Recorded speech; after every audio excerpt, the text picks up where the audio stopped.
Hi, my name is Carl Klein, and I'll be discussing a text mining analysis on the topic of student loan forgiveness.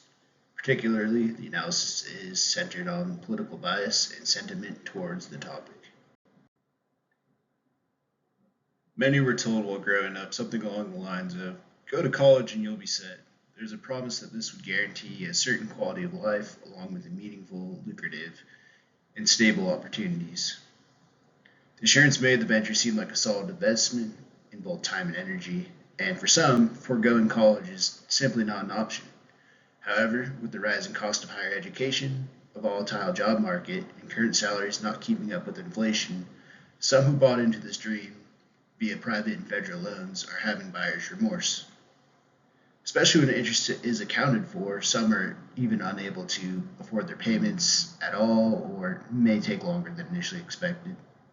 This begs the question, should the U.S. government provide student loan relief? Although this is a complex issue with many factors, there are generally two core views. One side argues yes or does support, while the other argues no or does not support. The stances are also generally drawn along political party lines, with the left supporting the idea more than the right.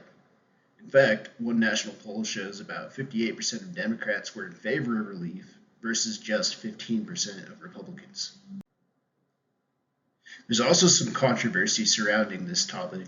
Those in support of the government sponsored relief generally state that there's some cruelty in the structure. It targets 18-year-olds with limited financial literacy, sometimes with false promises, high interest rates, and accruing interest while a student is still in school can occur as well. There are predatory lending practices, sometimes even fraudulent programs. Particular groups of people are disproportionately affected. Even when accounting for inflation, the cost of college and living has skyrocketed compared to the previous generations. Those in opposition generally state unfairness towards those who have made ends meet and are currently in good standing, that relief would simply be a band aid, not addressing the root problem. And relief sponsored by taxpayers may not be required for some lendees and it is kind of unfair for those who didn't even attend college. The overall goals of the research are to examine how the media is discussing this, if general political bias of a media organization influences these talking points, how does the public discuss this on online social platforms like Reddit, is sentiment actually divided along political bias, and can political bias be projected onto the online social discourse? The data comes from several sources. Articles were retrieved by student loan forgiveness related topics from newsapi.org. These didn't come with full articles, so web scraping was performed to gather the full content. Articles did come with affiliated sources, and so allsides.com was used to scrape political biases, ranging from left, lean left, center, lean right, and right. Social discourse from Reddit threads retrieved by student loan forgiveness related topics were also retrieved using the Reddit API.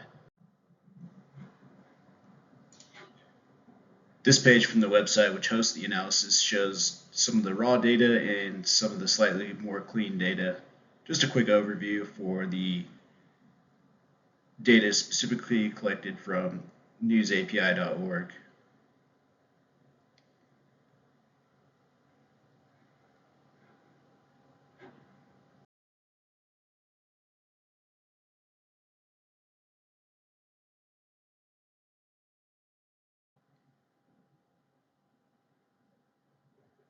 Additionally, this was performed for the Reddit data as well.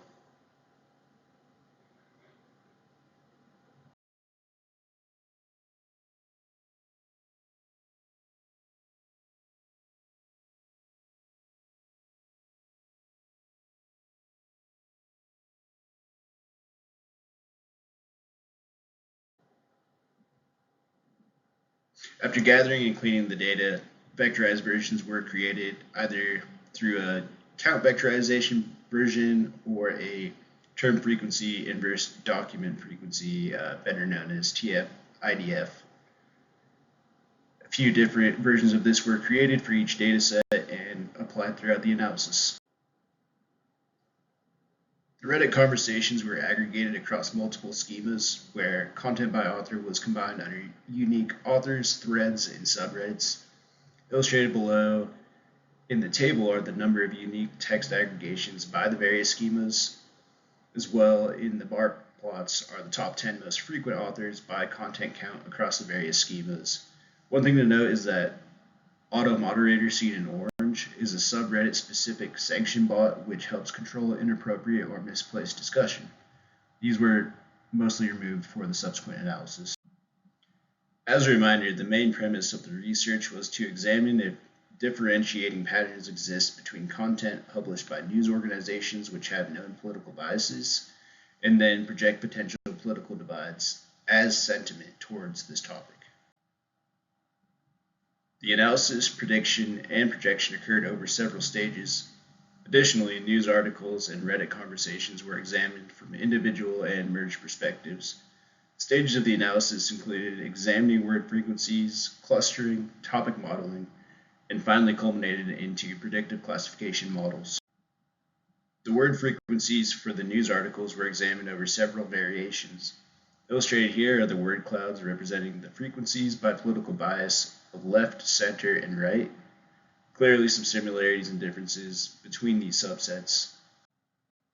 Frequencies were also examined for the Reddit conversations between different aggregation schemas, as there wasn't an obvious choice for label, such as with political biases. The frequencies were relatively similar between the aggregations, therefore a single illustration is just included here. It mostly echoes the overall similarly frequent words when compared to the news articles, which are words that are expected for the topic of student loan forgiveness in its entirety. Clustering was then performed between using k-means and hierarchical clustering to expose similarities and dissimilarities between the news articles, as well as between the different Reddit aggregation schemas. Ultimately, hierarchical clustering with cosine similarity, which is a distance measure which produces metrics decent for high-dimensional data, such as text data, performed the best between the two types of clustering. Using this method on the news articles didn't differentiate between the political biases perfectly, but proportionally partitions did form, labeling the final leaves on the dendrogram by their political bias maximums illustrate these clustering patterns best. So the question then becomes, what happens when the articles with known political bias and respective proportional cluster are subset and extrapolated to the Reddit data? By taking the articles which had clear partitions respective of their affiliations and combining them into a corpus with the subreddit aggregation schemas, can this provide information on if certain subreddits had political leanings? On the second clustering split, there were clear clusters forming. However, it wasn't what was expected. Instead of clustering the subreddits by political biases, the results simply showed that news articles and Reddit conversations were different. Using the entirety of the news articles data, in other words, not subset by political biases, topic modeling was performed using latent Dirichlet allocation, or LDA for short. So a topic is a mixture of words, and a document, a news article in this case, is a mixture of topics. Topic modeling uncovers these layered similarities between analyzing the shapes of the documents. It doesn't provide a topic label, but specific topics could be deduced from the set of words and their frequencies. The words in each extracted topic are illustrated in decreasing weight by their topic frequency, and the overall versus topic frequency are included as well. In summary, the topics found above can be summarized into finance-related words like loan, borrower, plan, payment, forgiveness, debt, and repayment with the high topic-specific frequencies. The next topic could probably be summarized into government-related words. Trump, president, government, state, America, and agencies all have high topic-specific frequencies. And then the last topic could be summarized into education-related words like college, university, faculty, enrollment, employment, and graduation.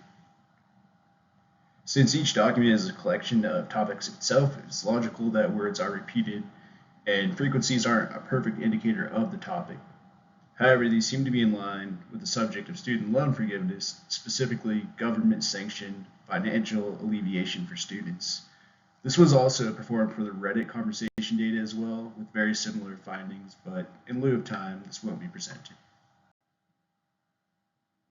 With the groundwork of pre-processing and exploratory analysis laid down, classification modeling with the goal of predicting political bias of documents was performed.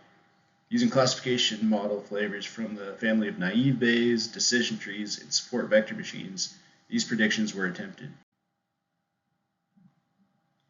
The models first were used to classify news articles over 5 labels: left, center, lean right, and then just 3 labels: left, center, and right, and finally, the 2 labels which were the most polar, left and right. Ultimately, the models performed adequately when predicting 3 labels and 2 labels, and in some cases, pretty phenomenally when it was just the 2 polar labels.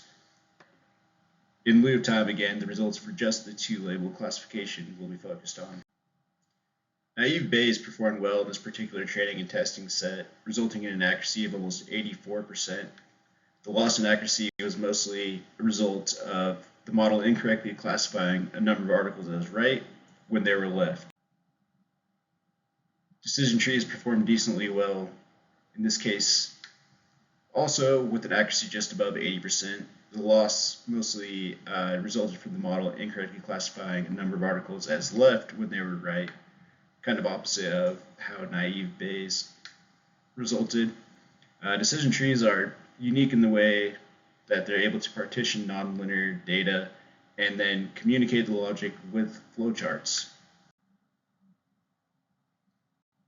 The support vector machine classification model performed extremely well on this particular training and testing set, resulting in an accuracy of over 96%.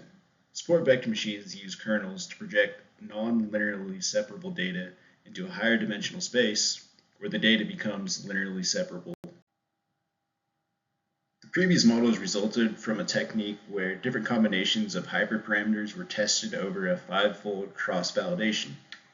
Feature permutation was then performed to reduce the models to their most important features, or words in this case, retrained, and then applied to the Reddit content aggregated by unique authors. A subset of about 50 authors with enough content to imitate article length was used, and since Reddit authors don't have previous political biases in this dataset to base a trained test metric like accuracy on, the probabilities of the classifications were also recorded. Using a probabilistic weighting across 3 models, an overall label was chosen along with a respective probability. And finally, to predict sentiment of the author towards the topic, left classifications were given a positive score, and right classifications were given a negative score. Ultimately, this gave a range between positive, neutral, and negative sentiment on the overall topic. Again, showing a piece of the analysis from the website.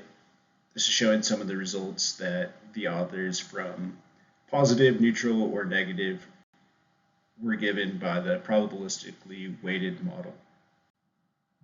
So overall, sentiment towards student loan forgiveness is a complex issue. Overall, political bias of news organizations can differ by author, article, or the information within them, particularly if they were objective or more subjective articles. Clustering performed adequately at partitioning political biases, but phenomenally at partitioning different types of media, such as article versus the online discourse in this case. And modeling political biases can be decently detected within news articles, and with caution, political biases and sentiment can be projected onto online discourse. Thanks for watching, and feel free to check out the complete analysis at the links below for either the website or the GitHub repository.